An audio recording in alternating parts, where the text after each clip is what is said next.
add a second presentation of the revised draft during the review meeting. And still, I must say, I got very useful feedback from that meeting, which have also been integrated in the draft. And what I'm presenting now is like, I would say draft 3 of the issues paper that has integrated comments from the review meeting. And of course, the purpose of this interaction is really to validate the current version, whether it speaks to the issues, the concerns, but even where we are as Uganda in terms of implementing these nature-based solutions and the linkage to rights, and how they can be advanced to deliver the triple win on positive impacts or outcomes on biodiversity, enhancing climate change, adaptation and mitigation, but also livelihoods improvement without compromising human rights. I request someone there to help me move through the slides. So that's where the issues paper stands in terms of how it has been formed. And I must say, in terms of approach, we have, I've used a highly participatory or consultative approach and methods. And these have given opportunity to interact with the different stakeholder representatives, right from technicians or technical experts at the local government, but also civil society, but also with the communities through focus group discussions. And there was opportunity to engage with the indigenous communities of the Batwa in Kisoro. I'll be following that outline, but I will be coming back to those headlines as we move through the slides. And I also want to thank and acknowledge all those who have participated in this process, have also given their views and ideas, because really this version of the draft is based on a synthesis of these views and ideas. Next, please. I would want to spend a few minutes. Next slide. Am I audible? Just to check. Yeah, I want to spend just a few minutes on this introduction and background. First, to say that these issues paper presents the contextualized definition of what nature-based solutions are for us in our context as Uganda. And this definition is derived from what is already available in literature as the definitions of NbS, but also the interpretation and the understanding and perceptions of the active actors that are involved in implementing these NbS. But it also highlights the key experiences, the lessons, and the emerging issues from implementation. And then based on these, recommendations are suggested with an objective of advancing implementation of these NbS without compromising the rights, the human rights, but at the same time delivering on the triple win in terms of positive benefits on biodiversity, livelihoods, and climate action in terms of adaptation and mitigation. I've already pointed to that. And in terms of methodology, largely literature review, analysis, and synthesis, but also consultations with the key stakeholder representatives, as already indicated. And looking also engaging the indigenous people that are living around the Karinju Central Forest Reserve and then Queen Elizabeth, mainly the Vatu. And actually the photos on the other side speak 1,000 words about the kind of interaction with the communities at that level through focus group discussion. But also there was opportunity to make observations besides just interacting and engaging with the communities, and some photos were taken as evidence. And also actually this helped to comprehend what's the feedback from the stakeholders vis-a-vis actual actions going on in terms of application of the nature-based solutions. Next, please.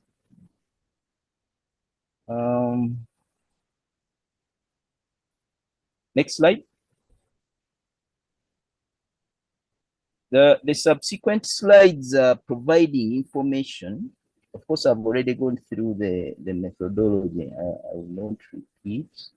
I just wanted to spend a few minutes, one or two, on the background and context. That these, of course, we are all aware of the challenge, development challenge of climate change. And even as we speak now, some of our colleagues could still be at the COP 28, having deliberations on how to solve this global challenge, development issue. And the nature-based solutions come in handy as possible actions or strategies to solve this. But like as already said, addressing issues around biodiversity, climate change, improved livelihoods, and human rights. And within the framework of the IPCC, these are already recognized as the potential key solutions to address this. And one of the potentials is in terms of enhancing carbon storage that fosters the climate resilience. Next slide, please. And also the other key observation is that these have been tested for some time. I think earlier discussion started with initiatives. Next slide. Initiatives by the World Bank, but also later on the IUCN. Next slide.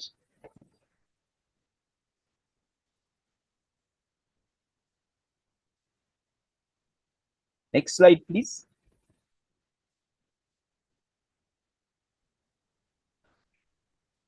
The World Bank and the IUCN, and actually the IUCN initiated the discussion of these NbS within the UNFCCC, and I must say the discussion has been still going on since then, and also different parties are applying this in their own context, including us as Uganda. And of course, within the subsequent UNFCCC meetings, which come in a format of COP, sometimes there has been opportunity to have this on the agenda. Even in this COP, I saw some side events that were focusing on this, including those which were led by Emily and partners, and I want to commend the Emily for that, to raise the flag for NbS even within COP28. And of course, we are cautious. We are optimistic to find out what has come through that process. But also on the other side, as all that is happening, there has been a huge knowledge gap in terms of understanding and applying this in different areas by different actors. And this is also part of the motivation why Emily is conducting this study that has translated into the issues paper and the advocacy plan. And the overall objective is to enhance or raise awareness about this NbS, but also appreciate some of the barriers that are preventing its implementation in the format of the triple win that I've already talked about. But also, most important, to have our own definition as Uganda for NbS, which we can apply in our own context. The other observation to make is that also the IUCN has already developed some principles and concepts around these NbS, and this actually provides an overarching framework where that triple win can be achieved. The positive impacts on biodiversity, livelihoods, climate change, and human rights. Actually, there are about eight principles. And I must also say that during this study, this standard was used as the reference or benchmark for for a rapid assessment of some of the NbS practices to find out whether they are actually speaking to these principles and concepts, but also being able to identify where they are either best practices or barriers. And the detail of that is going to come in the results so that we can also appreciate where do we stand as Uganda in terms of implementing the NbS. Now, I want to spend a few minutes on the key results and then zoom into the recommendations. Next slide, please. And I must say that the presentation here is just a summary that gives highlights of the detail in the issues paper. So there is a detailed issues paper, which I would assume you've already looked at. And if there is any key feedback, I'm really very much interested to get it so that it can be integrated in a final version in a spirit of having an issues paper that works for us in terms of identifying the key issues, but also the key recommendations that need to be pursued. Now, in that slide, it is the definition that has been derived through the literature, but also the consultations I was able to do with the key stakeholders, both at national and the landscape level within the protected areas of Queen Elizabeth and the Kalinju Central Forest Reserve. And in that definition, the key, besides what is in the literature, through the consultations, it was clear that there is a similar, more or less a similar understanding and interpretation of what NbS is vis-a-vis what is already in literature as definitions. And actually, the detailed issues paper has those definitions. But one key outstanding aspects that came through as feedback from the stakeholders, there are points of emphasis which they feel or suggest should be in our own definition for our context. One is that the NbS should be solving a society problem. It can be in a case of climate change and variability impacts or any other society problems, say food insecurity, water insecurity, ecosystem degradation, human-wildlife conflict. There could be many, that list may not be exhaustive, but they also emphasize that the definition should consider aspects of supporting restoration, conservation, protection, and sustainable management of environment and natural resources. And then whatever is done with these NbS should result in positive impacts in the society in respect to human well-being. And this should be speaking to the environment, social and economic dynamics in the society, but also aspects of ecosystem services, biodiversity restoration, conservation and protection. And then lastly, the key consideration they felt is that the implementation of NbS should not compromise or violate the human rights of community and indigenous people. Next slide, please.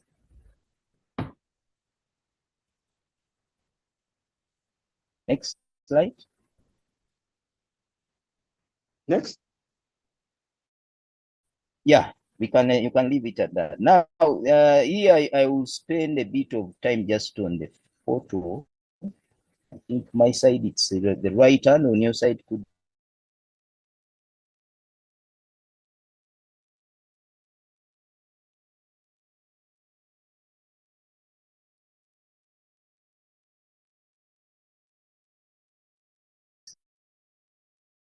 Prof, we have lost you.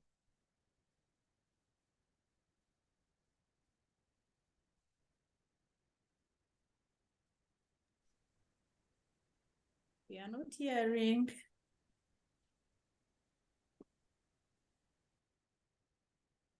And this is in Queen Elizabeth National Park.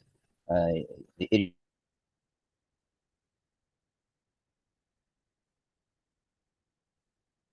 There was a network interruption there, but with CFM groups and the feedback we had through the interaction with these collaborative forest management groups is that they're already seeing a reduced number of cases reported of elephants attacking the gardens that are along that boundary of the park. And that is actually an outstanding example that demonstrates the triple win we are talking about, which is also emphasized in the definition. Because they're already harvesting honey from the hives, which is also impacting positively on income generation and livelihoods. But also at the same time, the elephants can't cross over the beehives to attack the community or the community farms. And at the same time, the biodiversity is conserved and sustainably managed. So there are also other examples of such NbS that we came through these interactions, and these are enlisted on this side. Take, for instance, agroforestry, soil and water conservation, water harvesting, though there was also feedback that in some cases the water harvesting tanks can actually be facilitating the process for implementation of the nature-based solutions, but also there is tree growing, both indigenous and exotic species. Next slide, please. So through this interaction, we were able to identify a number of examples that are already being practiced. And these are mainly from Rubirizi and the Kisoro district. Next, please.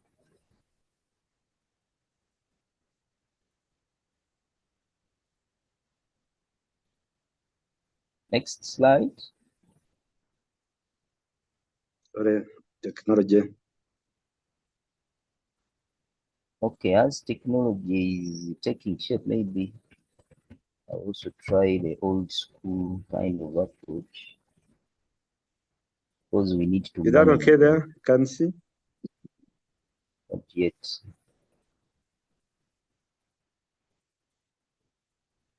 We are there, Prof. Yet. Okay, as it comes, I would also say that these NbS are already anchored within our policy and legal framework as Uganda, and I must say it is very, very progressive. The only issue would be that if you're looking for the word NbS in the current policy framework, you might not see the word.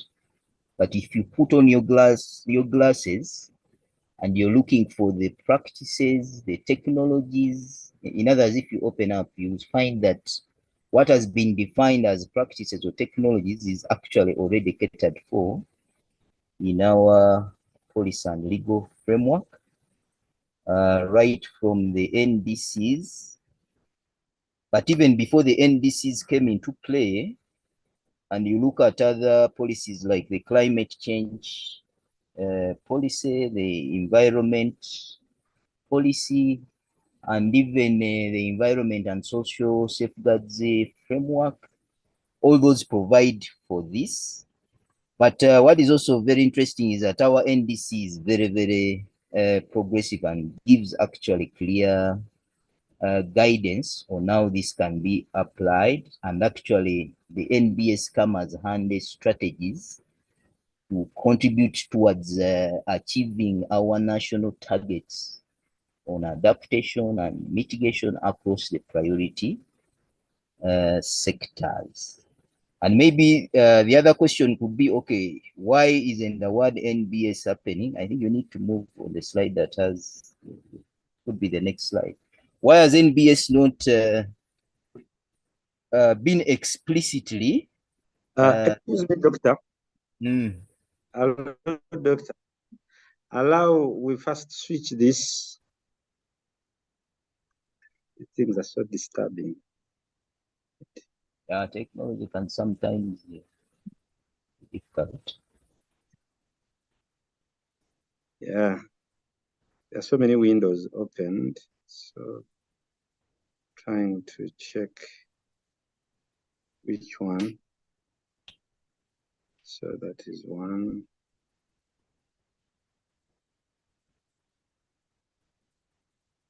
Right. I hope it's this one.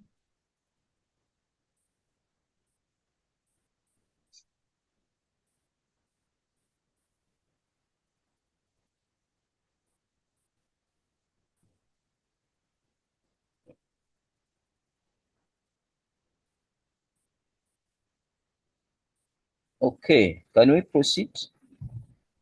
So you can see? I can see it. Okay. We are on which slide? I There? think go on the one on good practices. I will see how to manage whether if there are any gaps, but we can start from there. It's Yeah, still that's okay. the one.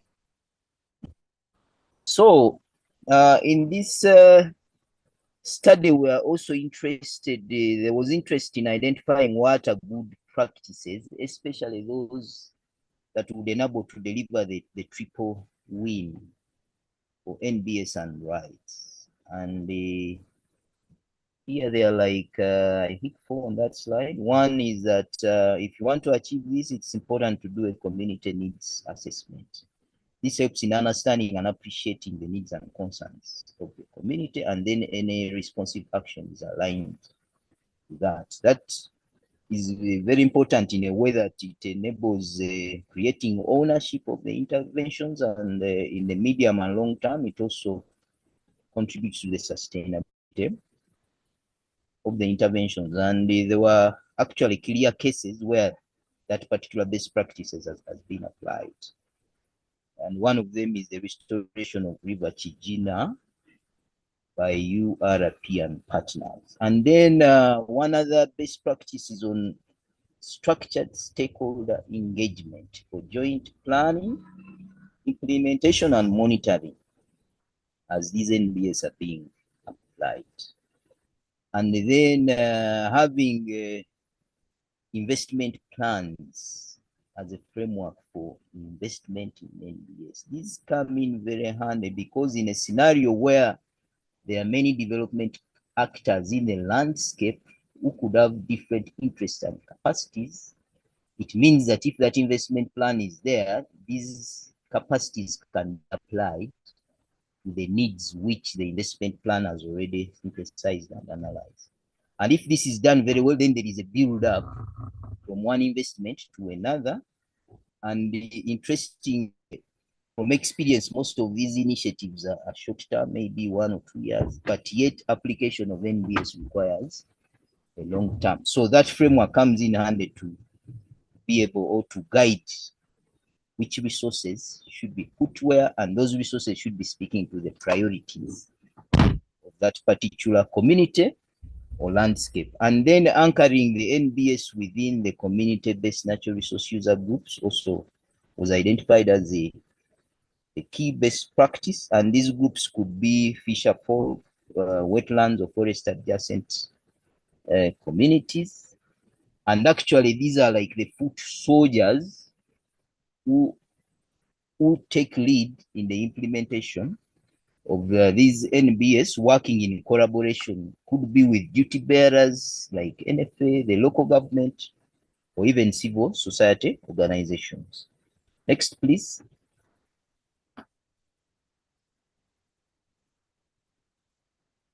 Next. Next.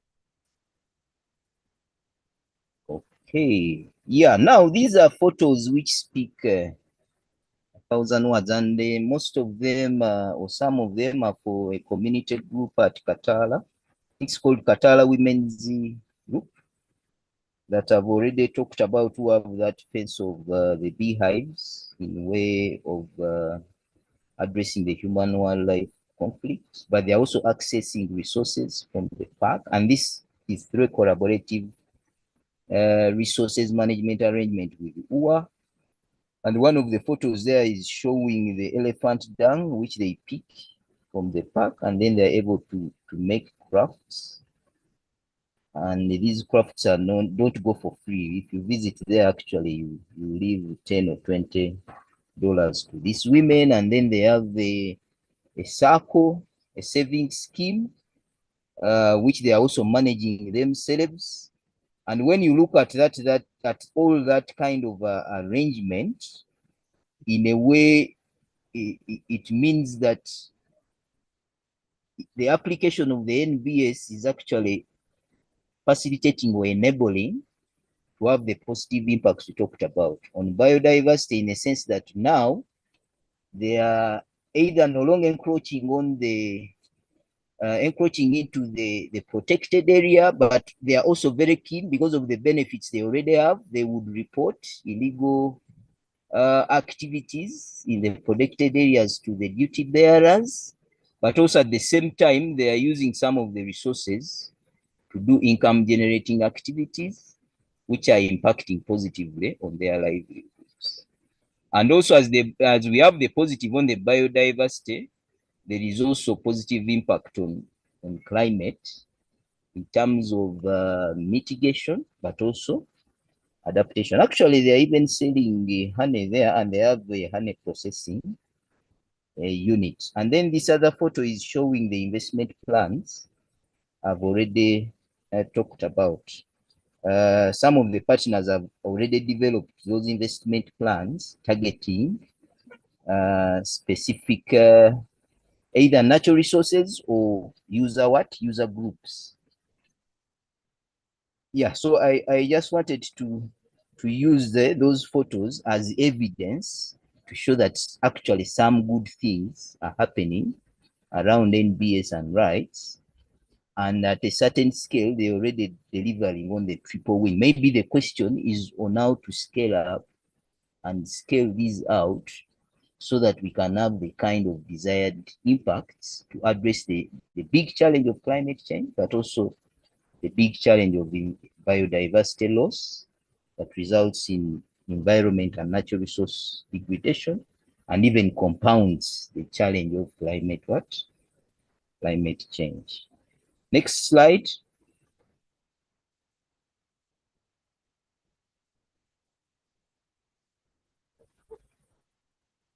Next slide, please.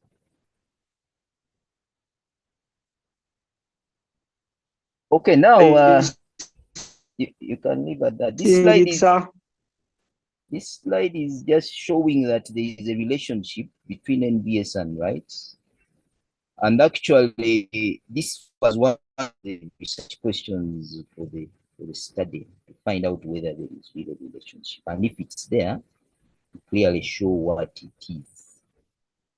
Yeah, but of course, much as there is that relationship, if we take the definition that has been derived, it could be too early to say whether the NbS that have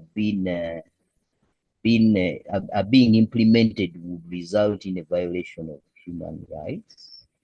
Of course, it will require to have a structured monitoring and evaluation process to track that. But also, if you look at the earlier application of NbS practices and concepts, these resulted in some human rights violation. Take, for instance, where NbS is implemented with the interest of biodiversity conservation to promote investments for revenue generation around the tourism. And such processes, in some cases, either pushed communities out of the protected area. Take, for instance, the Vatwa.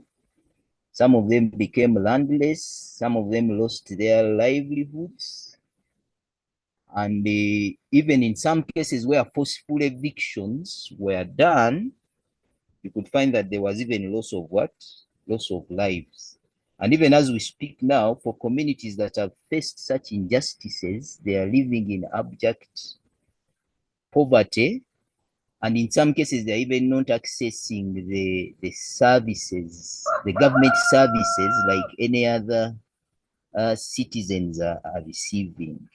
So in other words, if NbS is implemented without that cautiousness of managing the trade-offs, then there is a very high risk to have these human rights violations. It could be loss of land rights, loss of cultural rights, loss of right to food or livelihoods, rights to education. In some cases, even women and girls face a risk of rape, because as they are not, when they're in a situation of not accessing the resources and they are moving long distances to fetch water and firewood, this puts them at a high risk. Okay, so in reality, yes, the relationship is there between NbS and rights, but if we want to avoid these human rights violations, then we need to put on those lanes that are cautious to see that, okay, the interest is climate change adaptation, but how can this be done without having communities lose their land, for instance, or without having a scenario where their concerns and issues are not integrated in the implementation of these NbS. Next slide, please.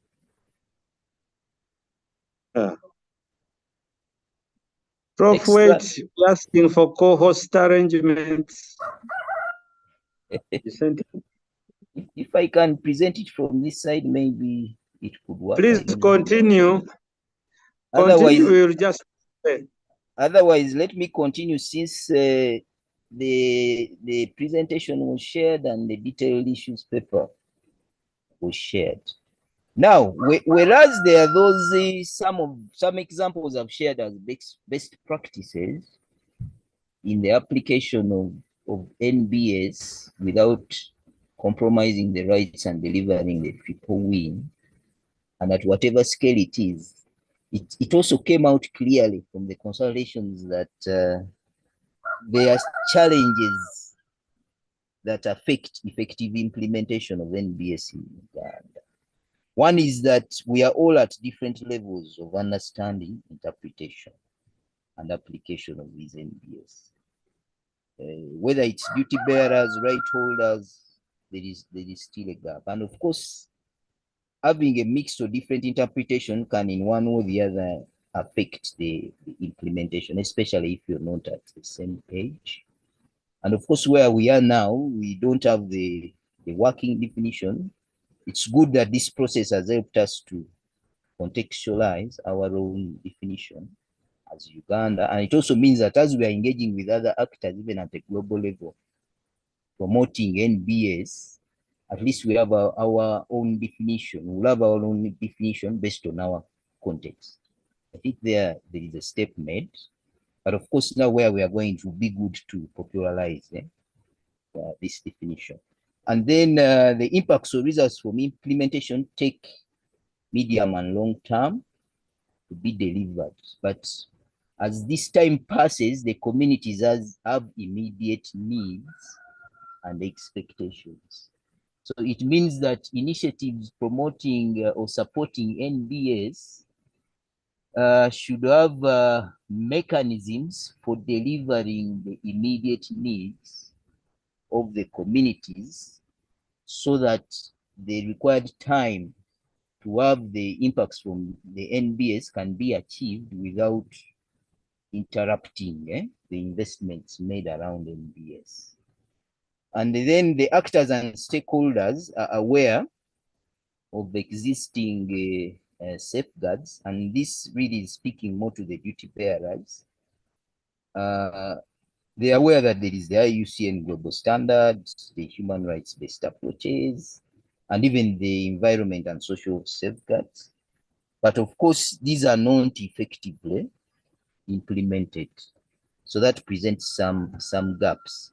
But also what that one means is that it will require us to have a robust kind of monitoring framework to be able to track and see where the gaps, where those safeguards are not addressed, and then either redress or response actions are pursued to have things put right to avoid a situation of creating more human rights injustices in the name of promoting nature-based solutions. And then in some cases, the cost of implementation can be high, though I don't want this to be interpreted that NbS is expensive as a blanket conclusion. There are also some practices that are cheap, but there are also situations where it can be expensive. Take a situation where you have to go through negotiations to inform the costs for compensation of communities that would require to be translocated to pave way for investments. in nature-based solutions. And then there are weak land rights, especially on ownership and the tenure security. Actually, the experience is that where the ownership is not clear and where it is not secure, it can be very, very difficult to implement and invest in NbS. And then, of course, D is also related to that. Land ownership, situation of land conflicts would have negative impacts. Actually, in such a scenario, stakeholders will not be interested in investing. Now, I just want to take you through the key emerging issues and then zoom into the recommendations. The study identified a number of issues. One, I've already talked about the historical injustices, and here there are clear examples of the Batwa indigenous people who lost their land rights, food and culture rights, and actually they have even engaged to take the government to court to have their rights reinstated, and there is an outstanding court case to be resolved. But as this is still in waiting, there are also real issues on how these are living. They are in poverty. They are not accessing the health services like the rest of us. And really their situation is not good. Actually, as you see in the recommendations, the approach could be to have a more targeted, structured approach to engage them, to have them empowered to live a better livelihood. And I must say there are already initiatives targeting that. For instance, under the ongoing World Bank supported project, the IFPAC CD has some direct interventions targeting Batwa, but of course other interventions can be aligned because just one initiative may not address all the problems of this community. And then the other emerging issues that climate change and variability impacts. The droughts actually for Kisoro districts were the feedback was that they have a long drought of almost 4 months. And during that period, it's really difficult. Most of the things in the landscape are dry, it is hot. And now for the communities that are already vulnerable, they even become more vulnerable. And actually the district local government clearly indicated that they were responding by giving food aid to these communities, which was really a good thing in terms of response action. In the sense that if this food was not given to them, these people would be losing their lives. There are various development actors supporting and providing the Batwa community, but it seems to be ad hoc without a clear objective, ambition, and targets in terms of their resettlement. The sense of reinstating their land rights, livelihood support, education, and so on and so forth. And then there is limited benefit or no benefit for Batwa community from government development programs. I've already talked about this, and it's also about their level of empowerment to speak on their own in spaces where they would be given opportunity to speak, just like any other citizens. And then the cost of implementation of NbS technologies or practices sometimes can be high. I've already hinted on that. And then there is the issue of appropriateness of NbS technologies and practices. If cautious is not done to first do a rapid assessment on what is being promoted, sometimes it can create more problems. I think there are areas, for instance, if you want to manage the human-wildlife conflict, in some areas they are promoting certain crops as buffers with the assumption that the elephants, these are not palatable to the elephant. But feedback obtained from literature is that actually, and these have been using sunflower as a buffer in a sense, but feedback is that actually it attracts the elephants and it destroys us more, including even the crops that were intended to protect. And even there was another example of using bamboo. Sometimes if you use bamboo to stabilize, say, the river banks, it may also be followed by elephants as vegetation. So you're trying to solve one problem, but without that cautiousness of appropriateness, you could be creating another problem. And then just one practice of NbS or technology is not adequate to deliver the triple win. It would require more than one technology. Yeah, the emerging issues are quite many. I may not go through all of them because of time, but they are available in the detailed issues paper. Now, I just want to spend a few or 1 or 2 minutes on the discussion and then go into the conclusion and recommendations. Yeah, there are like 3 points. This concept as defined in Uganda's context, in the definition that we derive from this, is not new if you look at the technologies and practices. But of course, if you just look at the word NbS, it might be new, because if you look at practices like soil and water conservation, agroforestry, these have been around, and actually some of them have been applied for a period that might be even older than some of us. So in that context, if you look at the practices within NbS, they're not new, but the word might be new, just like the new words in the climate change discourse, agroecology. There are quite many, and I think even many more are going to come.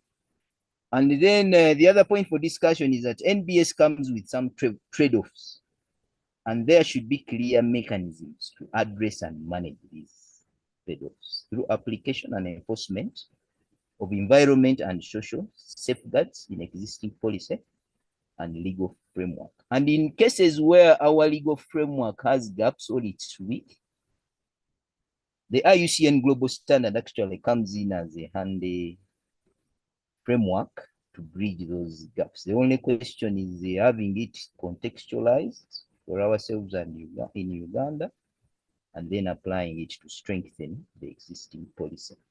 The definition of NbS generated through the interactions of the issues paper helps in contextualizing NbS in Uganda's context. Notable is that the definition is in line with the United Nations Assembly third resolution that considered NbS as actions to protect, conserve, restore, sustainably use, and manage ecosystems.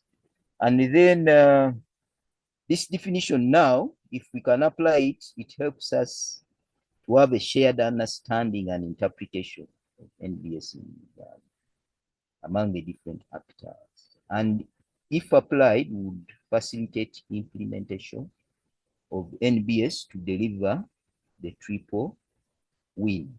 Positive impacts on biodiversity, climate change action, improved livelihoods, and without violating human rights. But also NbS is dynamic, it is not static. It is evolving over time as a concept of experiences from its application. And actually the stakeholders involved within the framework of the COPs meet every other year when there is opportunity to see what is the new emerging information and knowledge on this. And I'm sure the NbS we are talking about now may not be the same 10 years from now, because it is dynamic and it's not static. So by way of conclusion, based on the findings gathered and the synthesized through literature review and the engagement with stakeholders, it's possible to conclude that there is a clear demonstration of the relationship between NbS and rights, especially rights on community and indigenous peoples in respect to primary sources rights, secondary rights, such as rights to food, health, clean environment, right to education. And in cases where the NbS's practices are implemented without this cautiousness for delivery of the triple win, then there is often common, it's often common to have trade-offs which usually result in human rights injustices. And if NbS is implemented based on our contextualized definition now in this issues paper, the arguments in the call by United Nations and the application of IUCN global standard present very high chances for NbS to deliver human rights alongside those positive impacts. In other words, Uganda is already in the right direction based on the definition we've derived from this initiative, and it's actually speaking to already pronouncements by UNEP in 2022, but also in the provisions and guidance in the standard. And I must say we are on the right what? On the right course.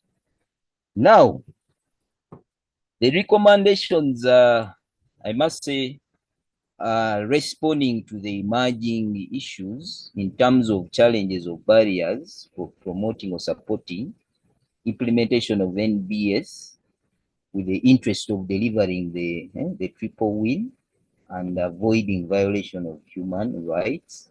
And these recommendations are also targeted, very specific to which duty bearer should take action.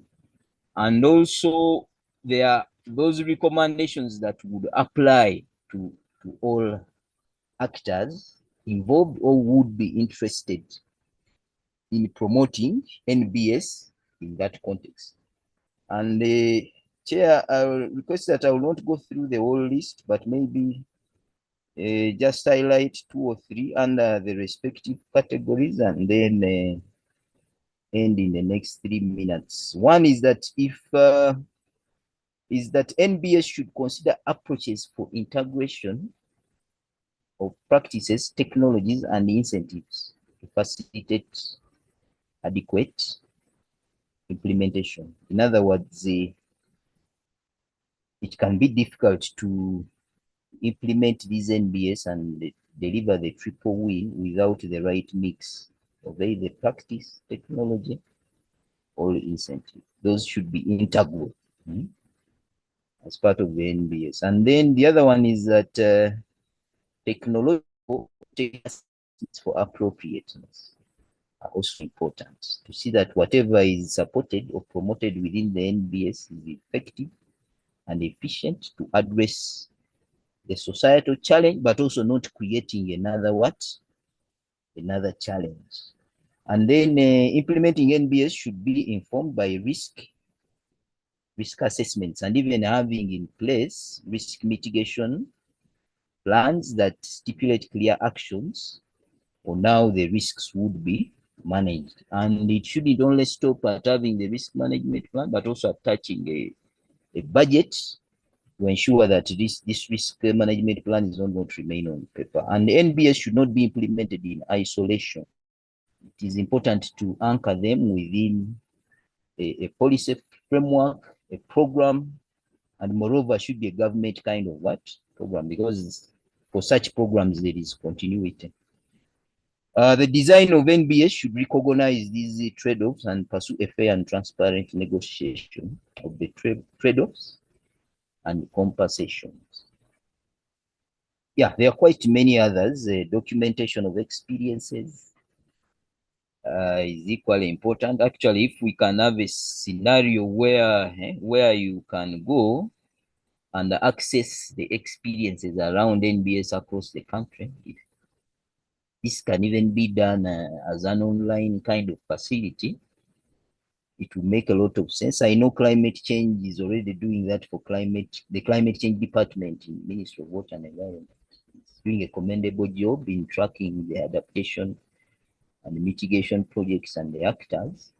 If a step further can be taken also to see which NbS are promoted, that will really be a step in the right direction in terms of advancing NbS implementation. And then the standard of IUCN on NbS is there, but it needs to be contextualized. It can't be applied as a blanket. And maybe we may need some level of policy response to support its implementation, and this could come in a form of either guidelines or regulations.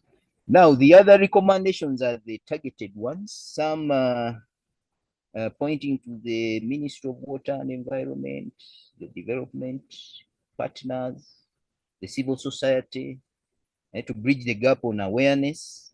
More targeted awareness is required. Also to the Ministry of Water and Environment in terms of guiding actors to advance climate change adaptation of programs to actively target the most vulnerable groups. There is this climate risk and vulnerability assessment report, which was done for Uganda, and it helps to target this climate change adaptation in a more objective way, targeting those that are most vulnerable across the country. That could be a good reference document. And of course, for the Batwa, if we want a transformation to have their rights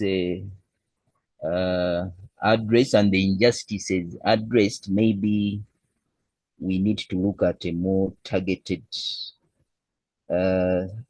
approach where there is a strategic development and investment plan for these people that also has clear targets, and actually having it serve as a framework where different actors, including government, development partners, and others, would use to align their support to this community.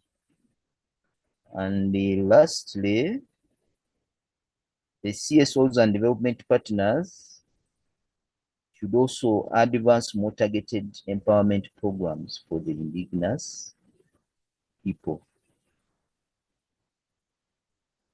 Yeah, so Chair, maybe let me leave it at that, but end by requesting that in case there is any further comments and inputs into this draft, please share it so that we can have it integrated and we have an issues paper that we can always come back to inform our investments and actions to advance NbS without creating more injustices, human rights injustices, but rather delivering on the desired triple win on the three fronts: biodiversity, economic transformation and development, and then climate action. Thank you.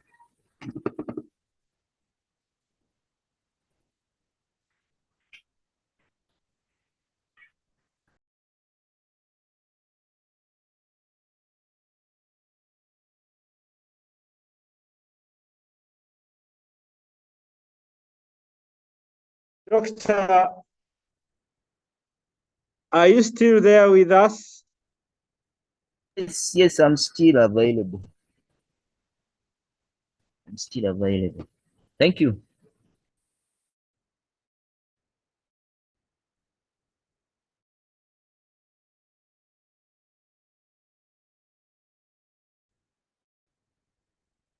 Work inconsistencies this side, so dangerous to find another way of teleporting you to Kampala.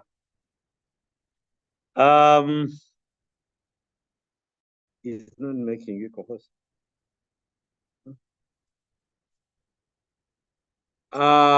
Helen, I would encourage and recommend if you can present from your side, the better,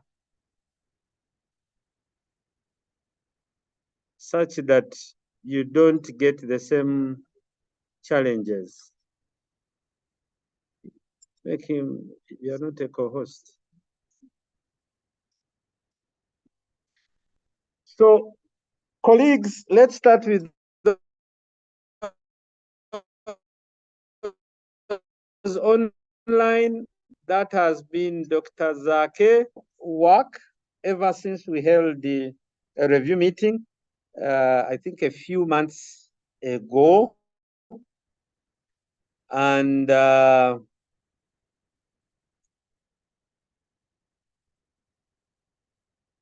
for now, he has taken us through a number of things, including recommendations. He has taken us through what informs good practices. He shared the challenges on NbS and the emerging issues relating to indigenous peoples. So I now want to open the floor. I know Dr. Zake is in another engagement. He requested for quite a short time. As Helen prepares, Helen, please prepare your slides to present from your end. I will just do a switch once we finish with Dr. Zake. So I want to first give the opportunity to colleagues online. Any question, comment, request for clarity? I see appreciation messages from Beatrice. Ivan, you have the floor.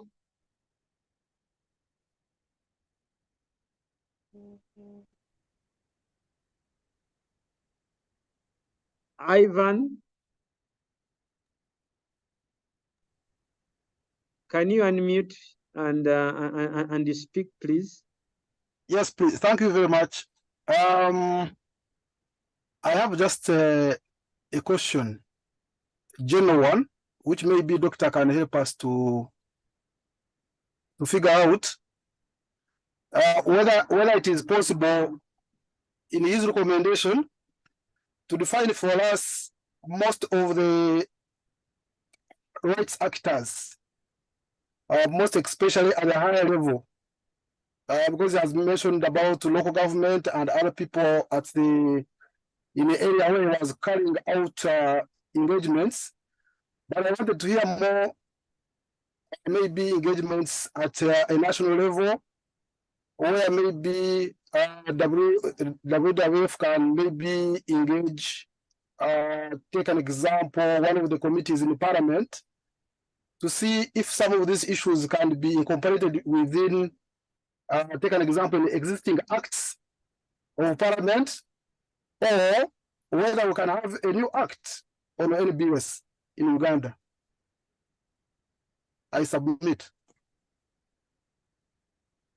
Thank you, Ivan. I saw Penina, then you'll be followed by Jalia.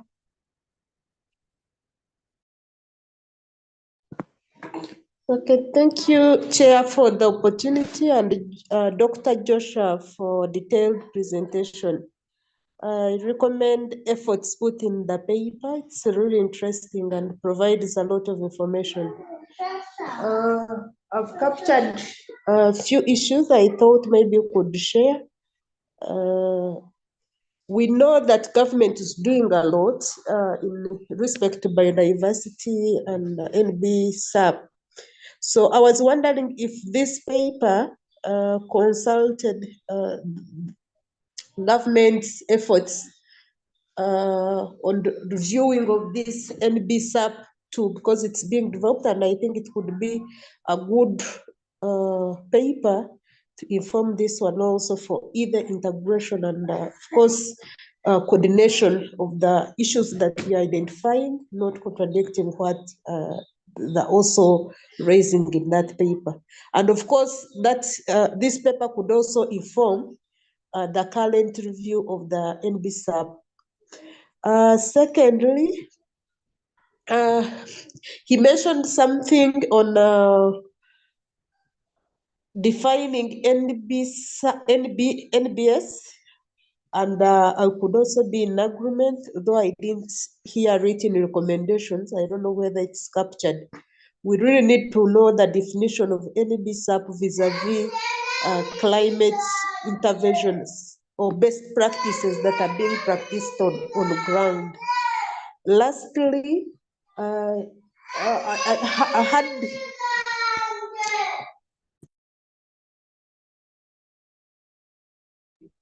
lastly, I was looking on the human-wildlife conflicts, And I thought that one could also be captured within our recommendation. I know our doctor can phrase that well if it's acceptable. Otherwise, I thank you. Thank you, Penina. I want to limit it as a yes, Jalia, you are speaking. Hello, can you hear me? Yes, we can hear you. Yes, we can hear. Please go ahead. Thank you so much, Chair, and I'd like to commend Dr.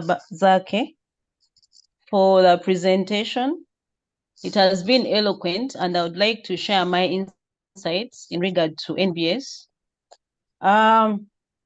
The discussions are here at COP28. Most of them have been rotating around benefiting people, climate, and nature, which is NbS. And the human rights issues have been really coming out strongly and vividly.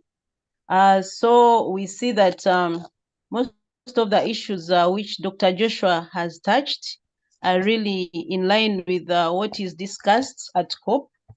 However, most of the NbS the people are sharing are skewed to carbon trading, which may bring in the issue of attaching a monetary value to nature. I don't know how we can phrase that and give it a strong recommendation. For example, there was an intervention I participated in. That is when I came to understand that Uganda has a wildlife court, which is led by Lady Justice Kamasanyu. How do we optimize the opportunity and maybe help out the Batwa in terms of helping them to pursue the issues related to human rights? The case that Dr. Joshua has ably talked about, where their procedures and access rights were infringed on. Let me stop there because of the time. Thank you. Thank you, Jalia. I saw Rita. Yes, thank you, moderator. Mine is like an input in the doctor's presentation. I think how we missed out to put in other NbS interventions that we do. I know in the Kalinju landscape, we have restoration of River Chambura and even its associated wetlands. Then I know in Mitoma, there is River Anchwera and even other related wetlands.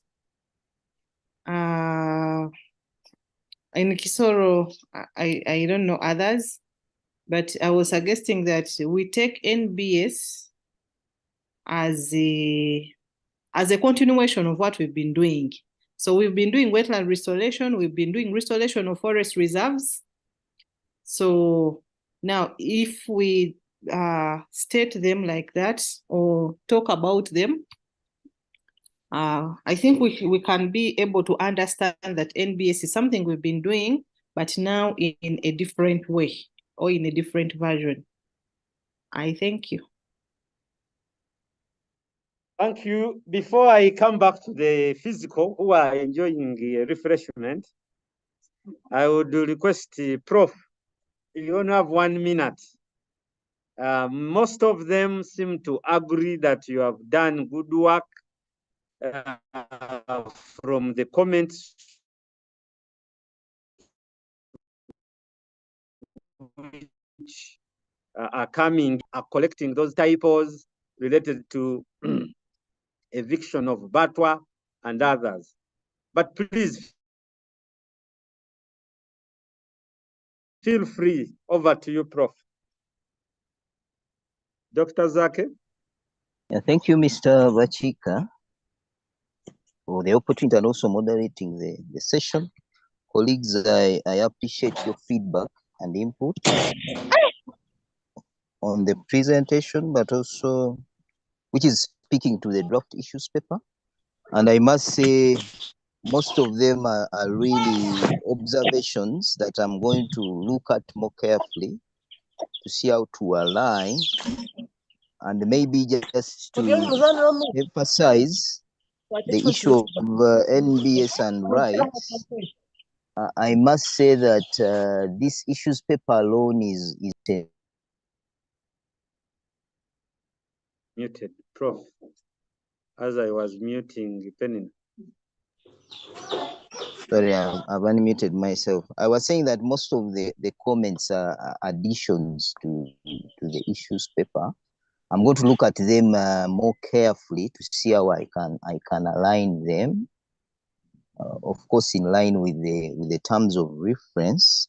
But I just wanted also to emphasize that the comment on NbS and rights, articulating the actors around rights and bringing them up to step on how they can support the implementation of NbS without compromising the human rights, that is something that we need to look at more closely and understand, and even have follow-up engagements to support that, and that the issues paper is just helping to bridge that gap in knowledge, in emphasizing that really there is a linkage between these nature-based solutions and rights, and even underscoring some of the historical injustices that have been done. And of course, like we've said, NbS is not static, it is dynamic. As we speak now, issues of human rights are coming in at center stage to see that whatever is promoted under NbS addresses the human rights. So there is more learning to do, but even having more interventions that would support to avoid further violation of human rights. And certainly we need to have that kind of structured and close engagement with actors in the human rights. Of course, Jali has talked about the interest of carbon trading and NbS rights, and she's actually observed well. There are already a number of investments which are going on, and even there is a risk where you could attach all your biodiversity into carbon trade. So it also means that as our representatives who are negotiating these, wherever they are happening, they need to be very, very cautious, because there can be also a risk where you tie in all your biodiversity to carbon trade, and at the end of it all, it can also negatively impact on the livelihoods of the communities, or all of us as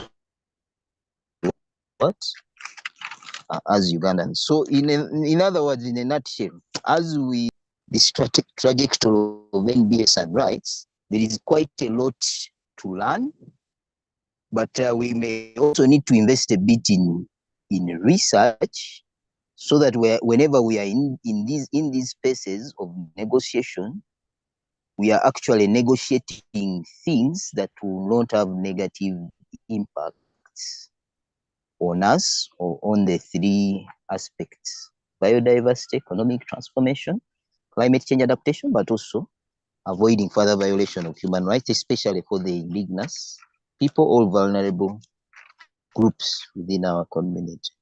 So I want to leave it at that, but thank you all for the inputs, and I commit to look at the comments to align them in the final issues paper. And maybe to Emily, I'll request if I'm able to get the recording as well.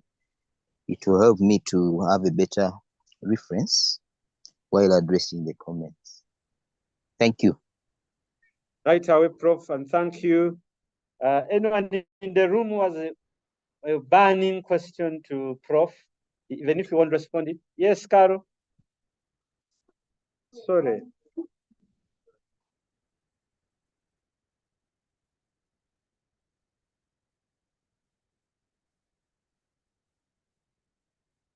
One is on the idea of organizational and capital value. Establish installation in form of maybe the product sort of answer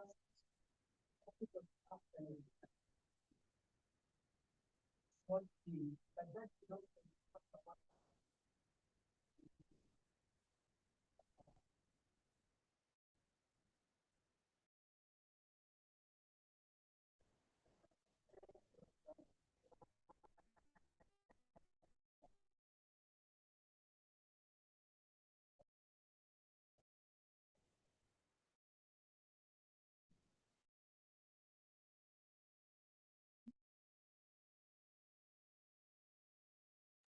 Carol, we can't hear you. We lost you.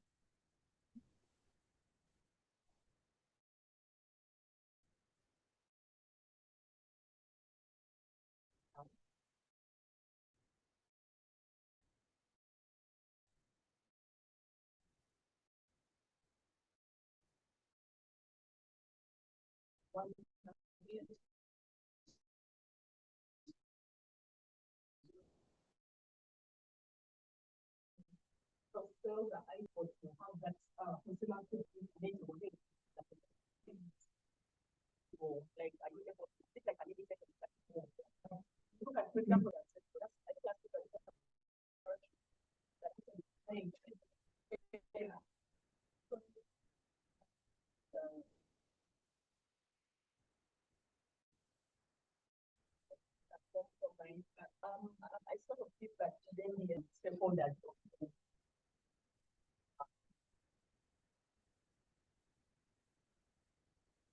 Yes, colleagues online, Caroline was underscoring the issue of scalability of NBSs as one of the areas of concern, which we can look into. But again, I don't know if there is any other person. I need to switch to another.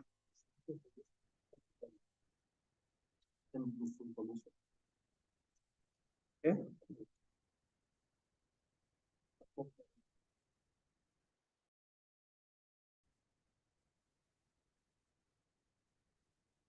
Kazake, those will be comments relayed. Any other? Yes, Bakari Kwira, before we switch. So can you come closer here?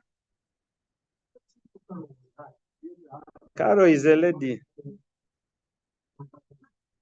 The lady, you were a giant MP. Apologies, Dr. Zake, for coming in a little bit when you are wind up. But somebody, anyway, as we talk about NbS rights and advocacy plan, I think we are talking about people. So I loved your last recommendation, and in my view, each paper should amplify that the NbS must be a tool which should be used to amplify the intersectionality, as a strategy. Because when we are talking about rights, we are talking about advocacy, we are talking about people. But the people must be seen in a number of thematic areas. So it's my desire, Doctor, that the recommendation should really capture the concept of intersectionality. I beg to submit. Thank you, Philip, and thank you, Doctor. I think we need to give a round of applause to Doctor. Doctor, this is from Kampala, but for those online, they can show you their feelings. There are those signs. And now I wish to move to the advocacy plans. And before I will switch, I want to make sure that Helen, are both your gadgets now able to share? Yes. I want to switch I to think connect. so. Great. Please try to project before we switch, because we want to switch Okay. to a new Wi-Fi.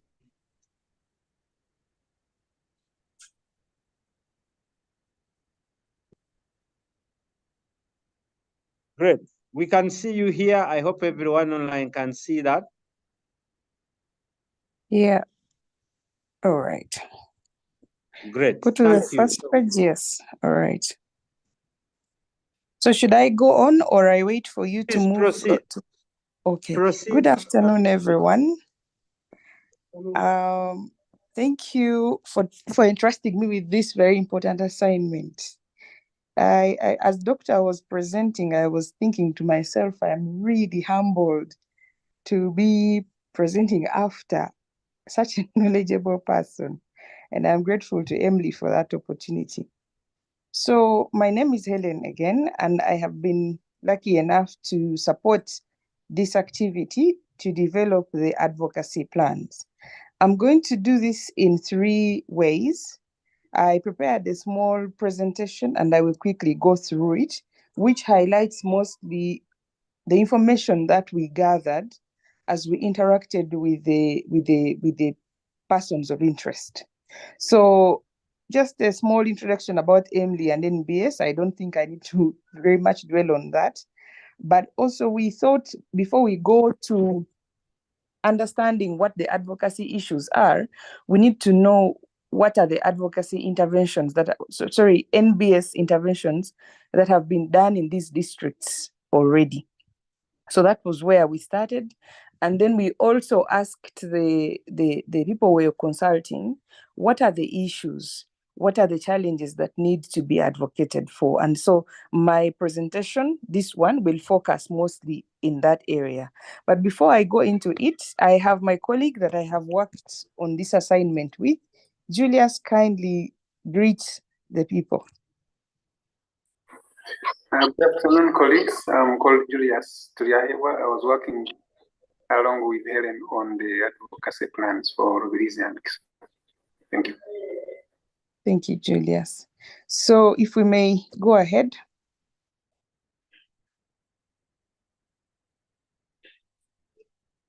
Let's go to the next slide. So in as I mentioned, we were given a list of people that we were supposed to interact with, and we did. And so we picked this information from them that we are going to share with you. I found a very interesting definition on the UPCC website, and that is what I have shared there, about the nature-based solutions being able to offer an integrated avenue for addressing climate change challenges while advancing sustainable development goals. They possess the ability to simultaneously address the root causes of climate change, bolster resilience against its impacts, and foster adaptability across social, environmental, and economic domains. I thought that this was important because it highlights, I think, in summary, what Dr. Zake was talking about. And then the areas of interest, or where there is a lot of focus, where there is focus for Kisoro district, is Windy Impenetrable Forest, Mugahinga Mountain Area, Echuya Forest, Rivers Kigina, Ivi, and the surrounding wetlands, and Kafuga Forest Reserve. For Rubirizi, it is River Chambura, Queen Elizabeth National Park, Kalinzu Central Forest Reserve, Katsioha Kitomi Forest Reserve, Maramagambo Central Forest Reserve, and Chambura Wildlife Reserve. So as we talk about NbS, those are the areas of focus. I don't need to talk about Emily, especially since the gurus of this organization are here, but I thought I could just throw that in. What has been done so far in these districts? Our interaction with Katara Women's Group and also the District Natural Resources Officer, Ms. Murunji, we found out that due to the human-wildlife conflict, there has been, the Uganda Wildlife Authority has allocated a 10-kilometer space along around the national park where Katara Women's Group is establishing beehives. And so far they have established 3 kilometers. They have established beehives on 3 kilometers, and that's an equivalent of 800 beehives. Then, as Madame Richards said when she was giving feedback to Dr. Zake, she mentioned that there has been a strategy to restore the riverbanks of Chambura, and they have been planting trees along there. But aside from that, they have partnered with the local government district officials to do some radio talk shows to sensitize the people. And that also came up from Kisoro as well. They uplift the rural poor, which is usually shortened as URP, has also partnered with the district leadership, both the technical and political wing, to do sensitization about the dangers of deforestation, land degradation, and water contamination. Then in both communities, they are encouraging setting up of contour bands and planting of elephant grass to control soil erosion. Then in Rubirizi specifically, they are distributing indigenous trees like Prunus africana and Grevillea, which are being distributed to households in order to give people an alternative for charcoal. That was what came out of the discussion, so that they do not keep cutting down the very mature trees. So these, they say that a quick maturing that can easily be accessed by the households instead of destroying the natural forests. But they have also partnered with local safari lodges that have big chunks of land to plant more trees. And an example was given of Volcano's Safari Lodge. That is for Rubirizi. Then also the carbon trading aspect came up from Rubirizi district specifically, and there was a mention of TIST Uganda and Environmental Conservation Trust Uganda as those that are purchasing, that have engaged the local farmers, tree farmers, in carbon trading. In Kisoro district, there are some ordinances that have been drafted, that is the soil, water, and wetland use ordinances, although they are pending approval by the political wing. Then again, still in Kisoro district, there has been collaboration between the 2 sub-counties in the Mugahinga landscape to draft the Mugahinga Landscape Community Resilience Action Plan. And then in Kisoro district, they mentioned that there has been a discussion between Burundi, DRC, Rwanda, that are close to the Mugahinga National Park, to set up a 10-kilometer stone wall, although 3 kilometers have been set up so far, to stop the buffaloes from crossing over to destroy people's crops and sometimes affect the livelihoods. And then in Rubirizi, there was a Bulungi-Bwansi ordinance, which enables the district natural resource officers to follow up with the communities and make sure that they are not degrading the environment. Then, yes, Rubirizi district mentioned that they have received the Environment and Natural Resource Grant to carry out wetland restoration and demarcation of Rugenda wetland and Nyakasharu, among others. The Green Climate Fund from government for wetland restoration, that's another grant that they have received that has helped them to restore the Kidubuli, Ibamba catchment and wetland system. Then they specifically, Rubirizi mentioned that they have been receiving 20% revenue funds from Uganda Wildlife Authority, and this has been reverted to the district regularly. And then also NFA has been giving land for tree planting and access to firewood to the local communities. So these are the things that were told to us that have already been done so far. Let's go now to the issues that have been raised. Oh, sorry, before we go to the issues, who is involved? Who is currently involved in the implementation of nature-based solutions? As we've had, the district natural resources officers, the community development officers, the tourism officers, some politicians, although this came out both positively and negatively. But we also saw the East African governments, DRC, Burundi, Rwanda, and the Ugandan government, Uganda Wildlife Authority, NFA, Uplift the Rural Poor. These, apart from Uplift the Rural Poor maybe, and the East African governments came out from both districts, Rubirizi and Kisoro. Then the Bwindi Mugahinga Conservation Trust, the Great Virunga Transboundary Collaboration, STDE, WWF, EMLI, Nature Uganda. We were not surprised but happy to note that both WWF and EMLI were mentioned by the people that we visited as being strong advocates of nature-based solutions activities in their districts, among others as are listed there. Next.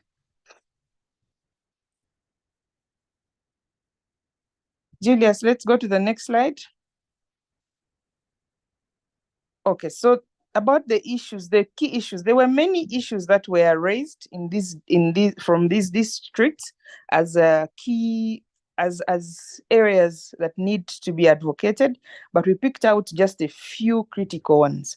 And as mentioned by Dr. Zake, there is the issue of human-wildlife conflict in Rubirizi district, whereby the elephants are destroying people's crops and putting the villages on bunkenke, the local word. People adjacent to the protected areas do not benefit in the revenue sharing. This one came out as a big issue, as we will see in the advocacy plans. Then there is degradation of the river banks. Again, that has already been mentioned as well, which leads to silting and floods as well, and sometimes landslides, mudslides. There is a conflict between UA rangers and also the local women as they go into the national park to fetch water or firewood. That one was also raised. Then we've talked about the unequal benefit sharing between UA, NFA, and the community. Then limited funding to promote NbS initiatives. Those were the key issues raised from Rubirizi district. Let's go to Kisoro. Yes, with Kisoro, also the human-wildlife conflict came up, except theirs are not elephants, but buffaloes and gorillas that go into the forest, the pocket forests, and encroach on people's crops and gardens. And then there is also the degradation of the riverbank for Ivi and Chijina. Then there is the landscape degradation generally, where the district officials are giving out more land for tea and eucalyptus planting while uprooting the natural forests. Then conflicting interests between the government agencies, NFA, UA, and even the district local governments. They are not in agreement, and this disrupts when one agrees on something, another one disagrees with it, and this makes implementation difficult. As you saw from the case of Kisoro, there are some ordinances that are still not approved, and yet these are 2-3 years old, but mostly because the political wing and the technical wings don't agree. A case in point was where Kafuga Forest was was being sold off to Garuga for tea planting, and yet the technical wings had advised against it. Then there is ignorance of and conflicting understanding of the laws on land usage and ownership. I think this came out from Dr. Zake's presentation as well, where the Constitution of Uganda says that land is open for free utilization by Ugandans, and yet somewhere there is the National Environment Act that talks about the management of wetlands and wetland resources, where there is limited usage, but people just pick the first part and forget about the second part. and the politicians are also using that in a to. Then there is delay to approve important ordinances. I've already explained that. And then there is the landslides and mudslides, especially along the Mugahinga landscape due to degradation. Then increased tea planting in the buffer zones has increased water contamination due to herbicides and chemicals. Then the conflicts between the indigenous people and the governing authorities, that one has been very well talked about by Dr. Zake. And then the district not having the climate action plans to guide implementation.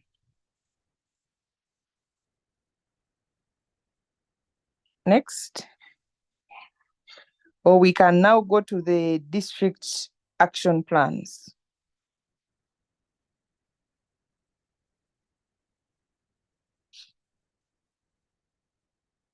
Just a second as we bring on the district action plans.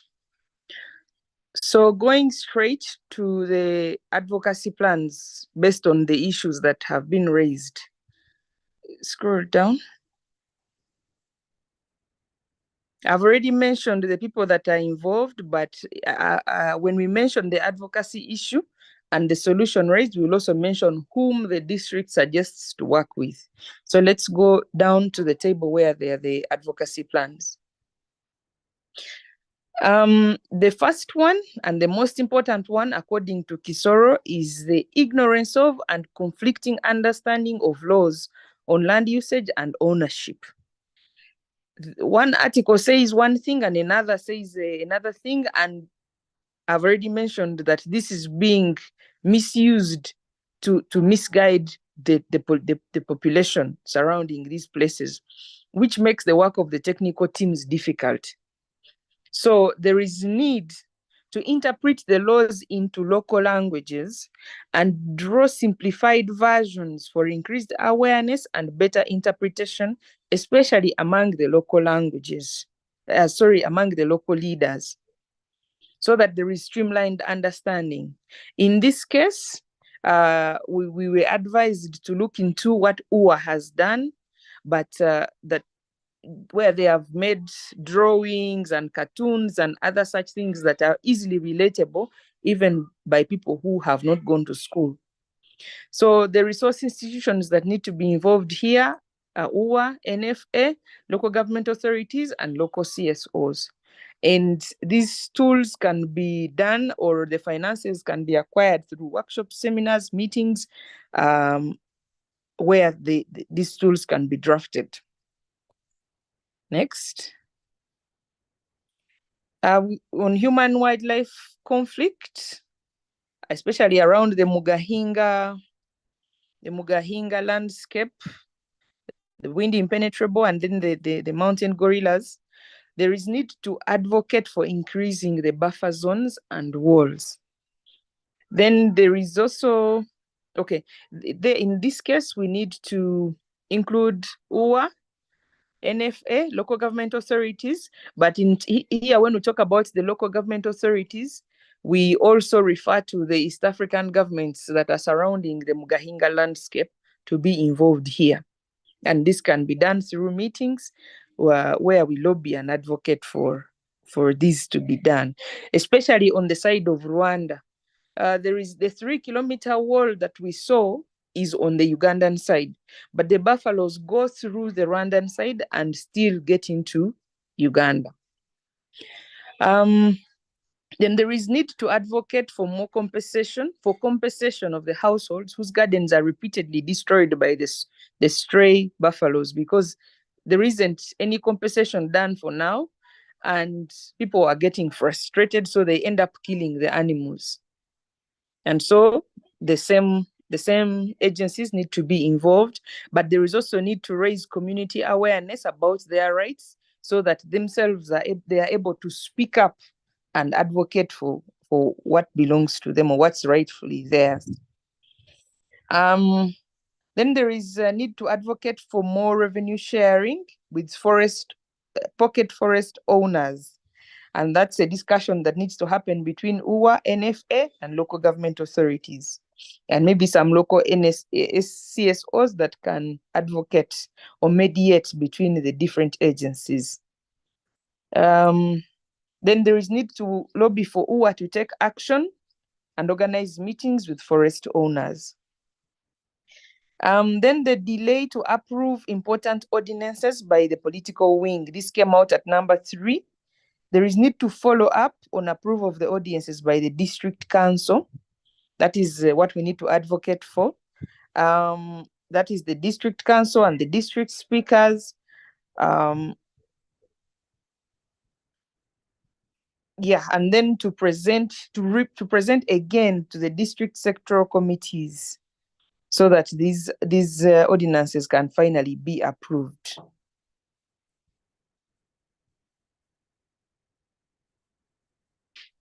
Yes, Kisoro district has not yet developed the climate change action plans, and yet this is a requirement by the law. So we need to initiate discussions on the development of these action plans and use the opportunity to incorporate nature-based solutions. And then this one will include the district local government, Ministry of Water and Environment, among others. Yes, next, go up. That is the advocacy plan that came out of Kisoro district. And as I had mentioned in the previous meeting, we had a discussion even with a group in Rubuguri in Rwanda district, which is neighboring with Kisoro district, and we met with the Batwa. Kindly go down and let's see the field photos.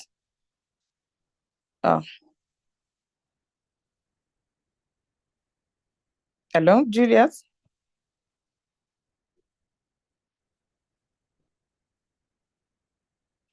Yes. So we had the discussions with them on what they thought was the best way forward, and some of those discussions that need to happen, where even in doctor's presentation it came out that they need to be people-centered, they need to be involved in discussing or formulating policies that concern them instead of being put aside. So the key informants for Kisoro district were Miss Judith Muja, who is the Senior District Environment Officer for Kisoro district, and Miss Beatrice Kabihogo, who is the Managing Director for Uplift the Rural Poor. Thank you. Let's go to Rubirizi district.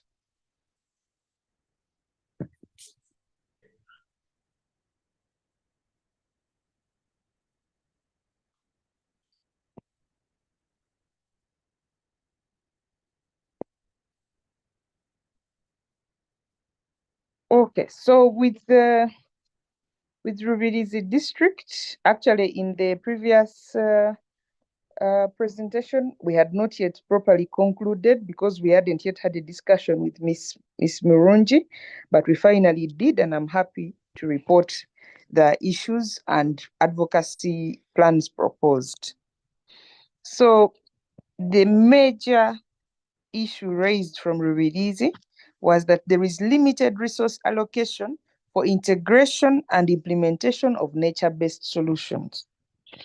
They mentioned that already there is very low budgets allocated to natural resource management. Now, when you bring in other concepts like the nature-based solutions, people look at you as if you have gone mad. So there is need to advocate for budget allocation on some of these things that we are talking about. And kindly go down. Yes, so there is need to advocate for more budgets so that there is they are able to enforce laws. You can't go in communities and start saying things when you don't have money. So whom do we need to lobby for this? The Parliamentary Committee on Natural Resources, the Ministry of Water, the Ministry of Finance, and other funding partners. Then we need to engage the district councils to advocate for funding, and this can be done through presentations, workshops, and other activities. Next.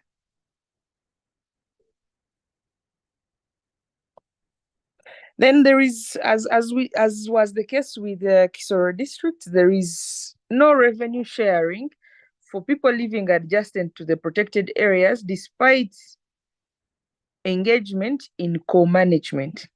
Actually, I remember asking Rita that maybe there is little, and she said there is no. They don't share the revenues, and yet they have to be engaged in management of making sure that people are not burning the forest, they're not degrading, but how do they benefit ultimately? So this causes frustration and people just give up on implementation. So there is need to advocate for revenue sharing between NFA, UA, and the communities involved. Actually, it was raised that NFA is not giving back anything. UA is giving back the 20% as was reported before, but there is need to increase that 20%. So the agencies that need to be involved are as per the document there. Then there is need to have roundtable discussions for people to see the gravity of the situation, the extent to which the communities are engaged, and what would change if the revenues were shared better. Next. Julius, next, number 3.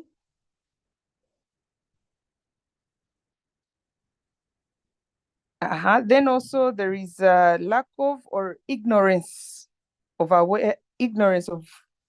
the National Environment Act of 2019 and other relevant laws. So there is need to sensitize and engage the communities better and the local leaders, and then to be printed in simplified versions, but also to talk about it in radio talk shows and community drives, and maybe walks of nature for nature, so that people can know that these laws exist and how they can be useful or impactful to them. Then the human-wildlife conflict of talking about the elephants, there is need to expand the beehives.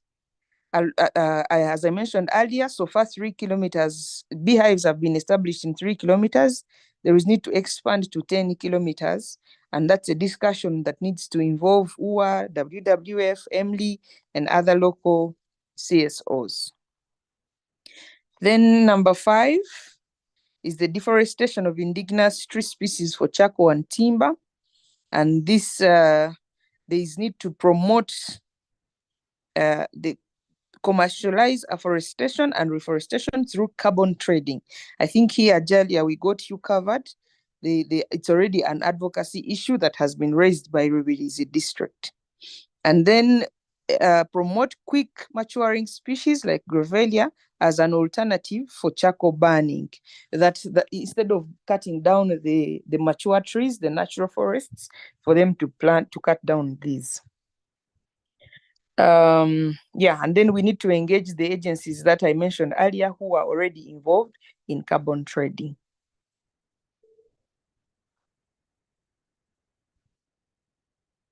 Yes, so the key informants for Rubirizi district that we discussed with, one was Mr. Moses Agava, who is the coordinator for Katara Women's Group, and Ms. Rita Murungi, who is the District Natural Resource and Environment Officer for Rubirizi District. Thank you so much for listening.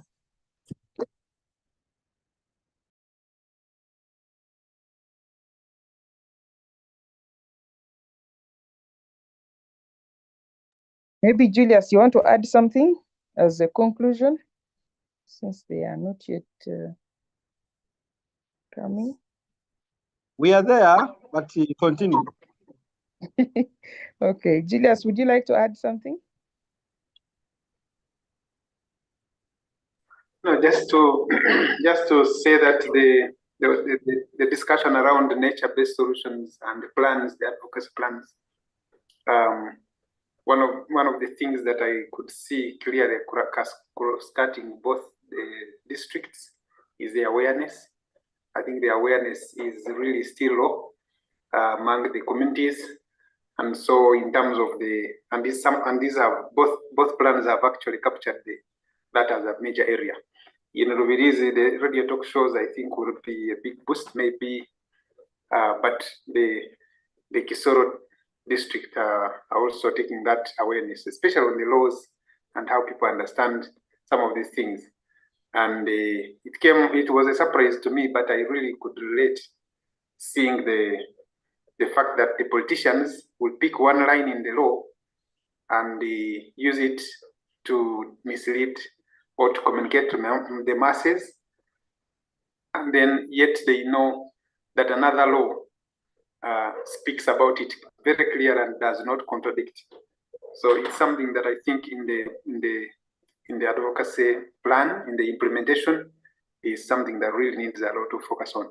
And the funding, the other issue is on the funding. I think as Emily, these two districts need to be supported in ways they can raise funding for some of these activities. Thank you.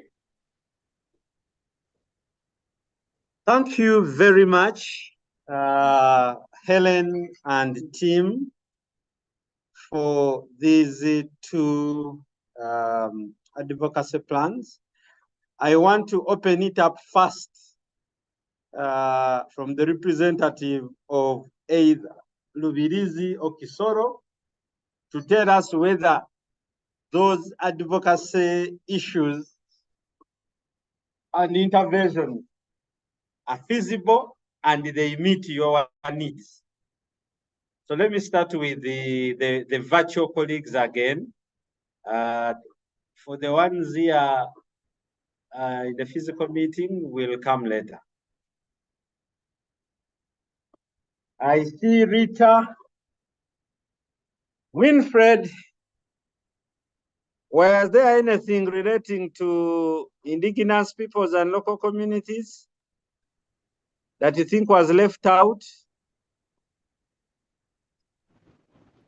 Need to add on something also, though my arm is missing. Oh, okay. Can we start with who? Winfred? Yes, thank you so much, everyone. Thank you for the good presentation. I think as we have heard from the action plan, I think not much was left out. Emphasize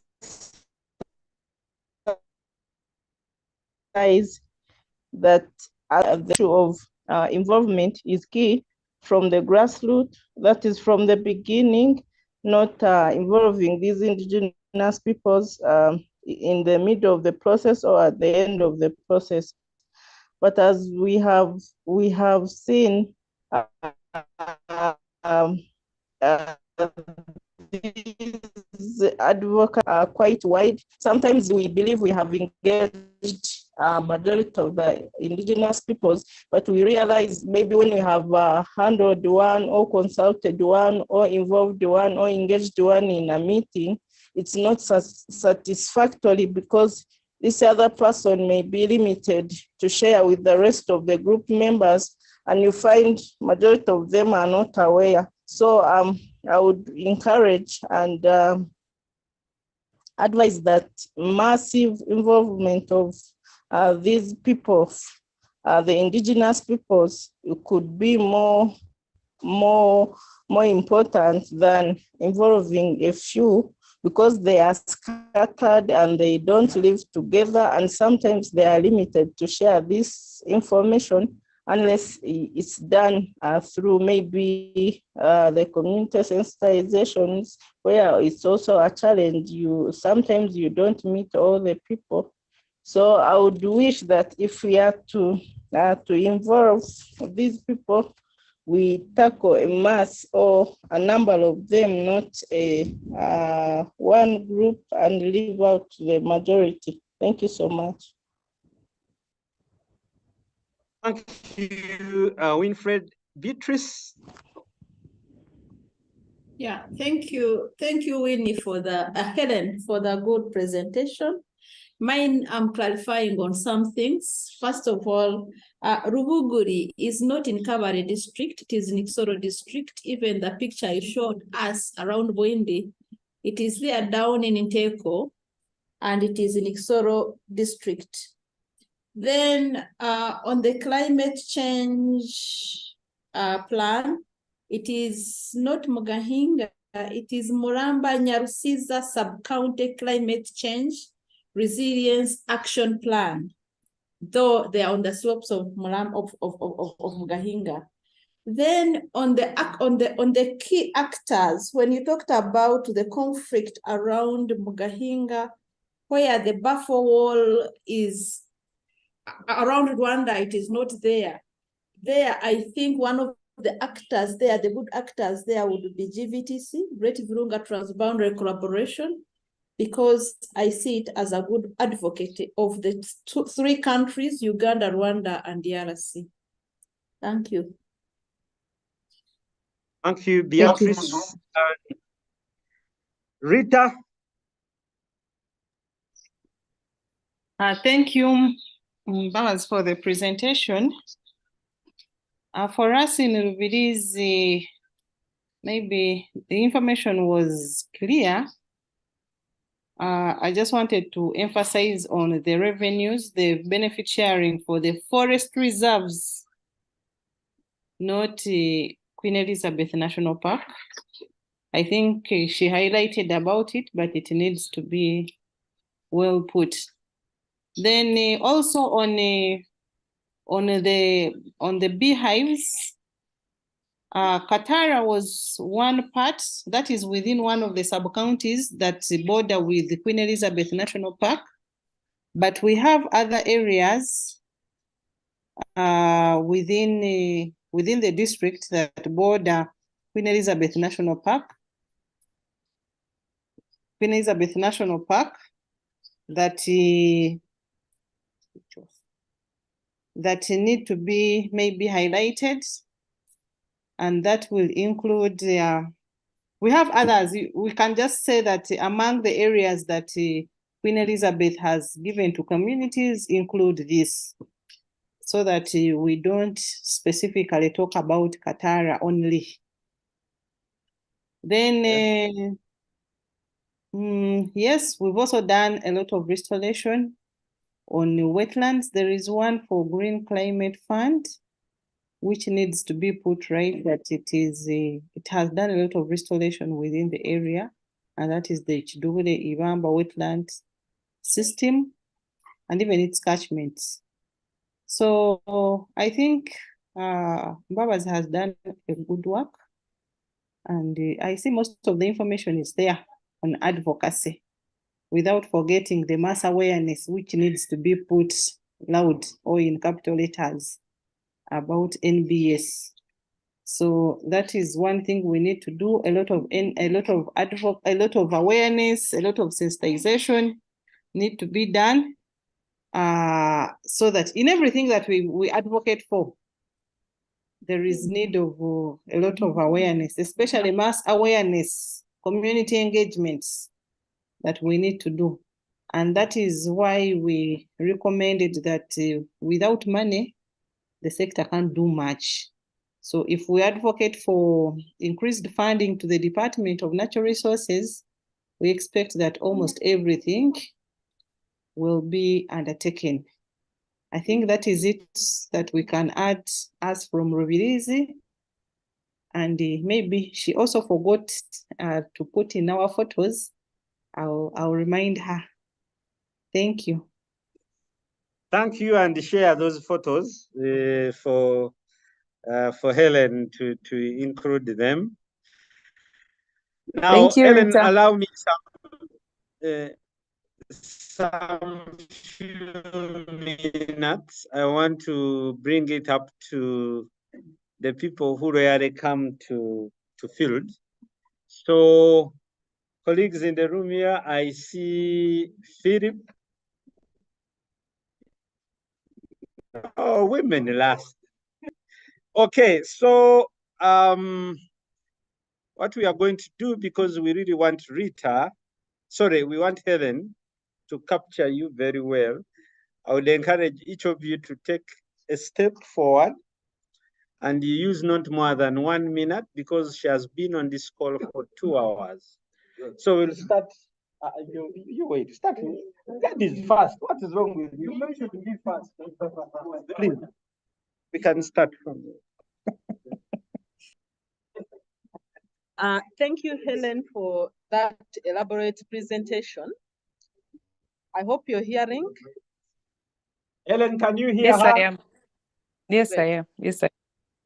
Yeah, in one of the issues that you raised about Kisoro was conflict between the local government, town council, and also MPs who were planning to sell one forest to tea growing.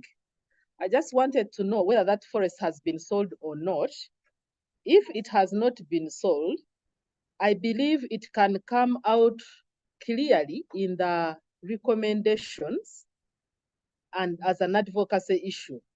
I saw in the advocacy issue was gazetting riverbanks and something for against tea growing to avoid contamination and silting. I feel that was spicing the evil that is being done. The language should be very clear. Just take reference, Bugoma, Maviran, etc. When those issues came up, many actors, many stakeholders had to swing into action, at least to save some of those natural resources. So I suggest that the language is modified and comes out clearly as an advocacy issue. Thank you. Thank you very much. Just a compliment, Helen. If the message is clear, we can already do advocacy materials for saving the forest, which next week we can ensure they reach the communities. Next. Can I talk about that? I'm sorry. You all don't here I see burning fingers. But I also would encourage the colleagues, the natural resource officers, if also they have something to add, please type in the chat.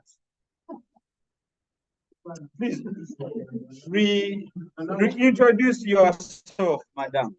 You are protected from Kabisha. Okay. Hello, I'm Amumpere Anna Kandwanaho.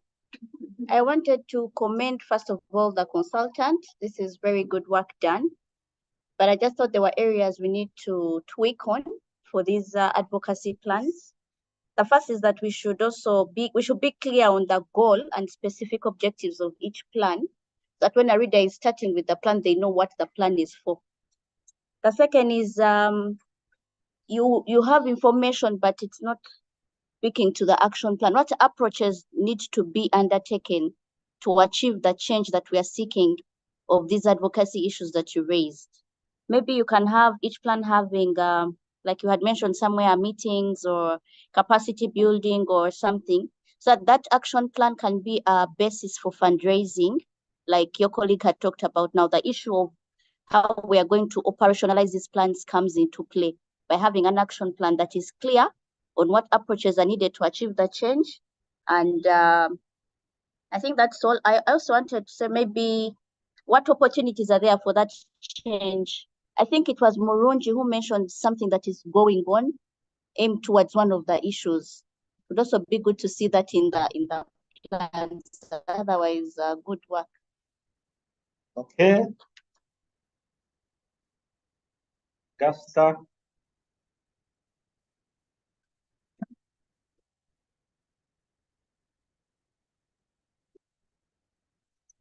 I am Gasta Chienji from Tree Talk Plus. I would like to thank you for the elaborate presentation. I want to go straight to the examples you gave relating to nature-based solution. They are examples which are funded. They are examples which are driven by the donor. There are no initiatives by individuals. That is the question. Are there no initiatives which are not largely funded, but are driven by individuals? or they are driven by indigenous knowledge and experience? Are they not there? Secondly, in Lubirizi, there was a list of NGOs and parties that are supporting the nature-based solutions approach. I noted an example that is missing out, Kamusime Memorial something. They plant and grow protect trees in Rubirizi, and they have been there for quite a good time. Are they you are not able to get them or document them? It's the question. Thank you very much. Yes.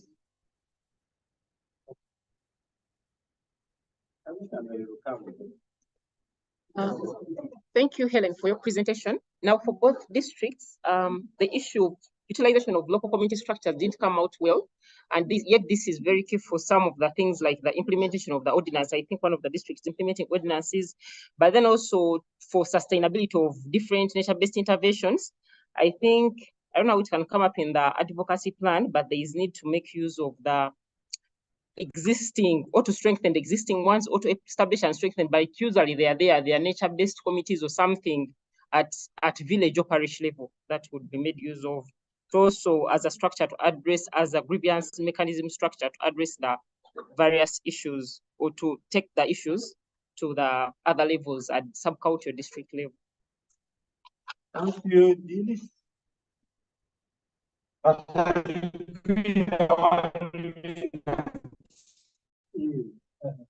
Most of them have been knocked off. So I remain. Makalikwira Philip is my name. I'm also speaking to the issue of ordinances. In my view, it was a generic component. For advocacy purposes, it would be important for us to understand how many ordinances were developed and on what. Then the plan would also highlight a strategy for making these ordinances popular and visible.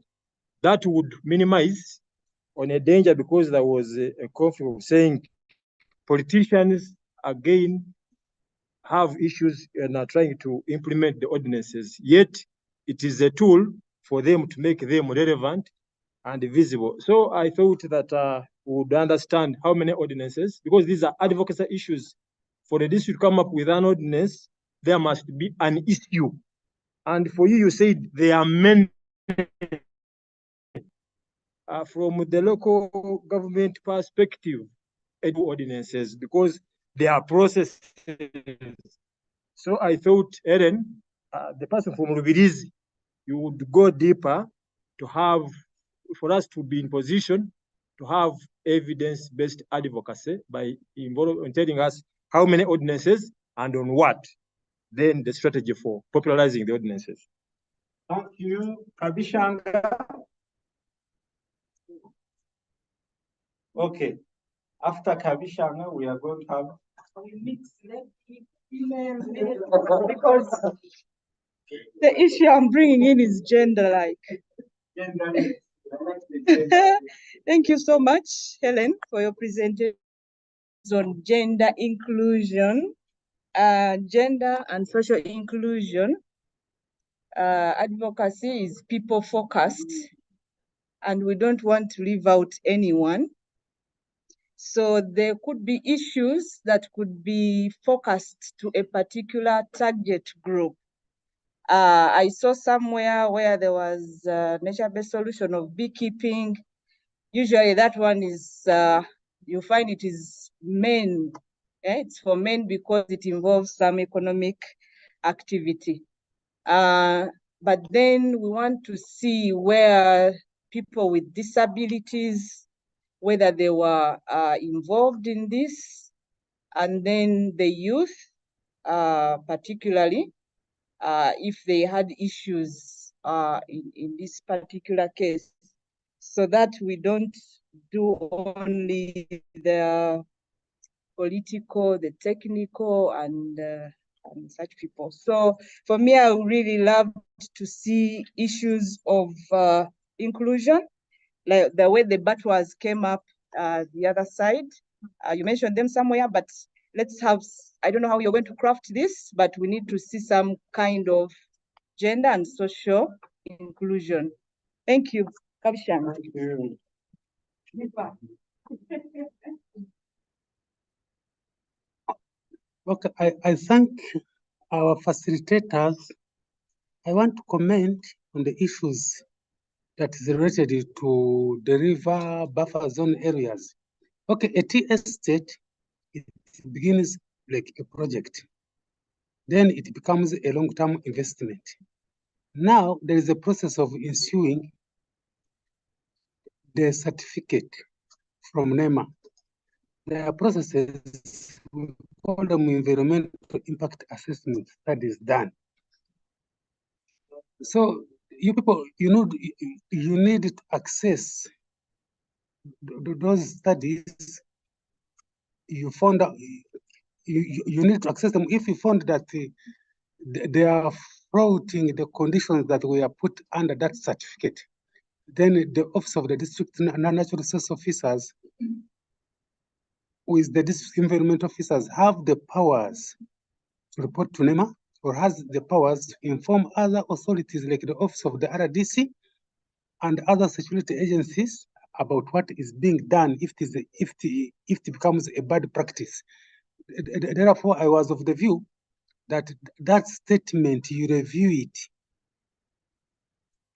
For you are talking about, okay, I saw it, it was like a letter statement. You should rewrite it. You say that the environmental impact assessment conditions, if they are flouted, then NEMA should come in to enforce. I beg to submit. Helen, you don't have to respond to all. I know time is not on our side, it's already 5. But those that are urgent and immediate, especially the one about the forest. Over to you. Thank you. I always respect and take the feedback that is given in this session, and I'm also hoping that we will get the recording so that we can incorporate the feedback that has been given by everybody. There was something about gender inclusion that is a very important thing to add. I had it in the presentation. There was something about women, but I think I need to see how to highlight it so that it is very clear to those who are asking or wondering. You remind me again about the forest. I had written them down, but that seems to have skipped my mind. There was very good feedback from Beatrice and Rita, and I wish Judith was here to highlight on Kafuga Forest, whether it has been sold or bought or leased out. I am not too sure, but maybe Beatrice can clarify on that one, but I will find out from her after Beatrice. this. Yeah, yes, thank you, Helen. Yes, Beatrice. Kafuga, I wish Judith was here, she would be the right person to speak about it, but let me try. Kafuga went into court, the district went into court and they won the case.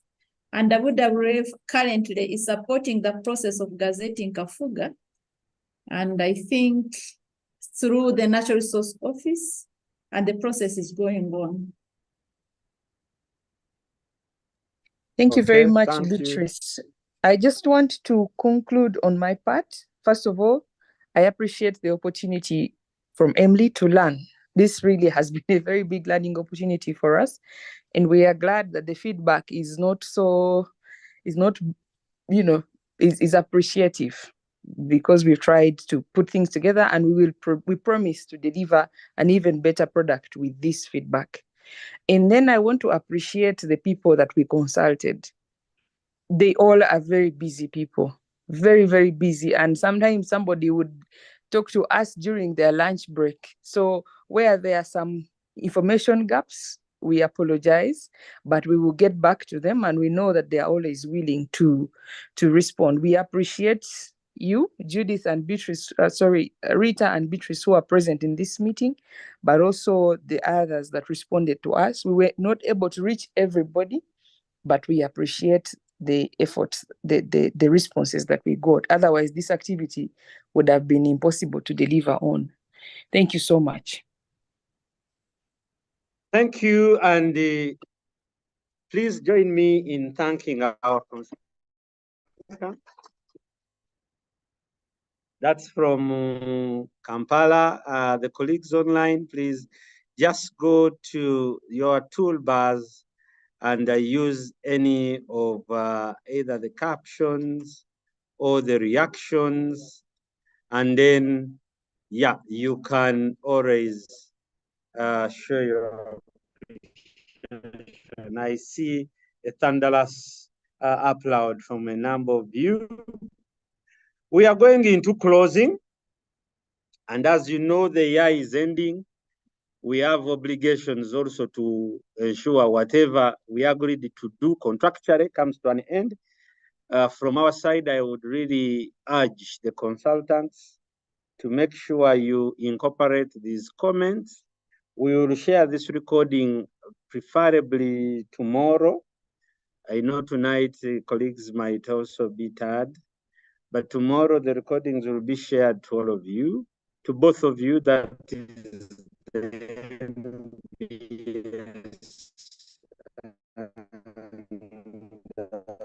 the advocacy plan. These revised reports before end of this Friday, because we don't want really to exceed these contractual obligations. For our respondents and the participants, once we receive the improved versions, we will work with you on shaping them and trying to complete the whole process of these two documents. We really appreciate all your input, especially the respondents from and the respondents from Kisoro, even for fundraising. We will be getting our closing, like I said, from the representative of the Climate Change Department. But before that, allow me to say something with regard to the way forward. We were able to present our preliminary findings during COP28, like Jaria said, where we shared insights on nature-based solutions. It was a highly attended event where we had even our regulators like NEMA. We got experiences from other countries like Sudan, Kenya, and others. But one thing which came out, that the issue of NbS seems to be amorphous, much as the UNEP, through its Environment Assembly, had adopted a working definition. If you have been keen, we have not yet fulfilled a national definition or a customized, I think it's better we use the word customized, definition of NbS. Based on what Dr. Zaka shared, those elements, I think they're around 5. We will have to finish that work on coming up with definition, and I hope Dr. Zaka, as is finalizing this paper, this definition comes out. I don't know if you are keen, you are showing some things like technologies, their practices, and so forth and so on. We have also come to note that there are things we never used to admit their NbS, but with the new working definitions, they include. As you know, UNEP definition includes modifying the natural environment. Some things like market mechanisms are also slowly leapfrogging to be defined as nature-based solutions. So what should be our scope as far as this is concerned? The linkages with rights. Yes, we have seen there have been examples citing of human rights violations. One of the interesting things we got from Dubai when we shared this during our side event, it was the need to integrate safeguards in nature-based solutions. By show of hands, is there no one who knows the meaning of safeguard here? And now we know that's your blade and butter. So safeguards is a key issue which we are building capacity on. And we have been working with the Ministry of Water to ensure that safeguards are embedded in any market mechanism. So next, I think this week, Thursday, we are having a capacity building workshop on safeguards. My colleague Christine has sent an open invitation to all of you in this room, not all of you online, all of you in this room to be here on Thursday when we will be talking about safeguards, such that you can see the breadth of knowledge. As I conclude, Winfred talked about engaging indigenous peoples, not in solo phases, but as a community. I want to report that yes, Winfred, we have an activity for engaging indigenous peoples in a capacity building event. Our own problem now is the timing. So my colleagues will be having a discussion with you offline, and the natural resources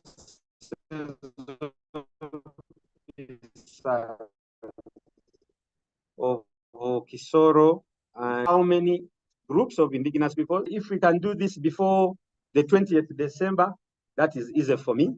If you think it's difficult, we write off this and push it to next year. If funds are not programmed, we maintain them. If they are reprogrammed, the activity is omitted. So we'll have, I will be asking a colleague here to follow you up to have this discussion, whether we can have 10, 15 groups of indigenous peoples, either to meet within Kisoro or to meet within Kampala, because also I know some of them would want to do shopping in Kampala. So that can be some good leverage to have one central area where we can meet before Christmas. And lastly, I want to say that on amplifying rights, we are designed to have a dialogue with right holders. Unfortunately, colleagues from HUA, we never wanted small people this time. We wanted the heads of institutions. So we had approached Human Rights Commission. We had approached NEMA, HUA, and Ministry of Water, and Ministry of Justice, where we wanted to discuss some rights violation in natural resources.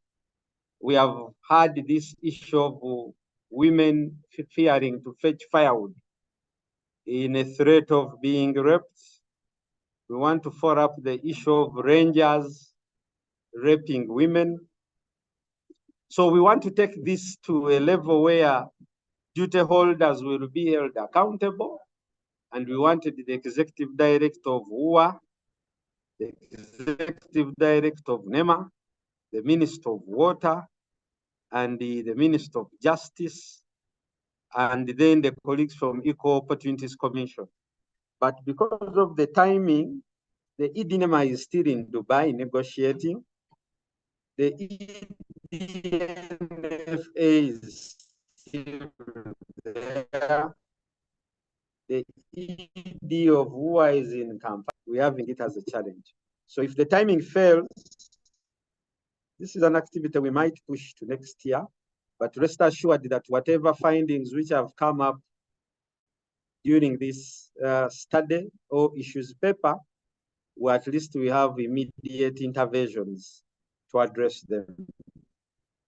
So with those few highlights on way forward, I want to take this honor to invite the representative of Climate Change Department. Why Climate Change Department? As you know, the nexus of NbS and climate has grown and amplified in momentum because we see that people interacting with nature is one of the new non-regret action. So join me in welcoming the representative to close our validation meeting. I'm most welcome, sir.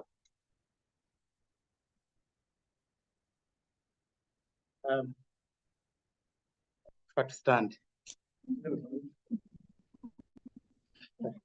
Thank you, Mr. Lakika, and thank you to everyone in-house here. People online. Are we still there online? Okay. Yes. I believe you're still on. Can you hear me? Yes, we are there. We can hear you, Emma. Wow. Thank you so much. Thank you, Jalia. First of all, I want us to really thank our consultants. They've really done it very well. You know, when it comes to nature-based solutions, myself, it was a capacity building. I've learned a lot out of this engagement. I've been part of the engagements before, but every time there's something new to learn. And I would thank the consultant that are ably improving on this work for both the issue paper and then the advocacy plans. Thank you, Dr. Zake. I think he had another engagement, and thank you, Helen. Of course, whenever the topic is hot, you realize it from the interactions that normally go on. We had a lot of questions. Actually, even now, if we open up another session, I'm sure Alikuira has a lot of things that he can jot down. What brings about that is how interesting the topic can be and how well researched the consultants have done their work. Me looking at nature-based solutions, I was taking some things on my side to see whether they are really being addressed. And of course, when you talk about climate change, there are key things that you really have to single out. So I was really looking at the issue of adaptation, it being really addressed. And then surprisingly, even mitigation or adaptation, mitigation co-benefits really came into to fit in there. And then the issue of means of implementation. How are we going to implement the actions that have been raised? One key thing that I was raising up my hand there, now that I have the mic, I can use the opportunity now to raise it. I'm sure Helen is still online, where she really talked about something to do with the ignorance of the law. And I wanted us to correct that too, because ignorance to the law is not what? No defense.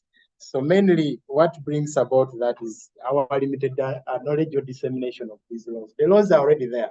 It's not that we are ignorant, but to what level have we been informed about these laws?